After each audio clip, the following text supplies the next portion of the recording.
ہم کتنے ہی گناہگار کیوں نہ ہو، چل تو پڑو یار، توبہ کے راستے پہ چل پڑو نا، اسے راضی کرنے کے راستے پہ چل پڑو یار۔ کب تک سوچتے رہیں گے، کب تک نمازیں قضا کرتے رہیں گے، کب تک جھوٹ بولتے رہیں گے، کب تک حرام کماتے رہو گے، کب تک ماں باپ کو ستاتے رہو گے، کب تک جوا کھیلتے رہیں گے، کب تک شراب اور بے حیائی کے کام کرتے رہو گے۔ اے میرے اسلامی بھائیوں، بڑا قریب ہے، یقین کرو بڑا قریب ہے۔ ہم واقعی گناہگار ہیں، کبھی کبھی جب اپنے گناہوں پہ نظر جاتی ہے نا تو بڑا شرم آتی ہے کہ بنے گا کیا، اتنی بے حیائیاں ہیں اور ایسی بے غیرتی ہے کہ دنیا دیکھے تو گناہ نہیں کرتے ہیں، مگر رب دیکھ رہا ہوتا ہے، اکیلے میں ہم گناہ کر جاتے ہیں۔ یہ خیال کیوں نہیں آتا کہ اللہ دیکھ رہا ہے؟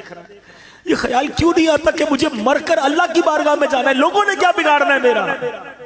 یہی بات تو اعلیٰ حضرت نے سمجھائی ہے نا کہ جس نے سزا دینی ہے اس کے گناہ کرتے ہوئے شرم نہیں آتی، لوگ دیکھتے اس کی شرم آتی ہے۔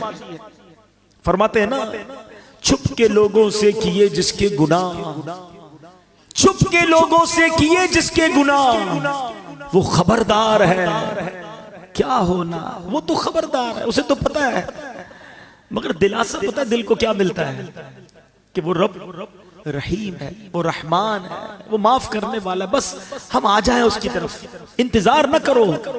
شیطان ہے کہتا ہے بڑا رحم والا مولا ہے، توبہ کر لیں گے بعد میں، یہی شیطان کا وار ہے تم پر کہ وہ نہیں کرنے دیتا توبہ، آج کر لو، ابھی کر لو۔ تو بس اب پیارے اسلام بھائی چل پڑو، بس اب ہمت کر جاؤ، بہت ہو گئی گناہ، بڑی ہو گئی نافرمانیاں، اسے راضی کرنا ہے اور توبہ کر لو۔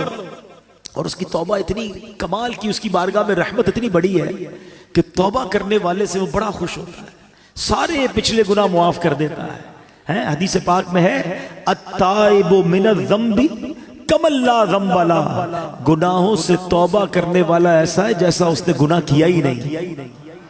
تو پھر کیوں نہ توبہ کریں، پھر کیوں نہ اللہ کی طرف رجوع لے آئے۔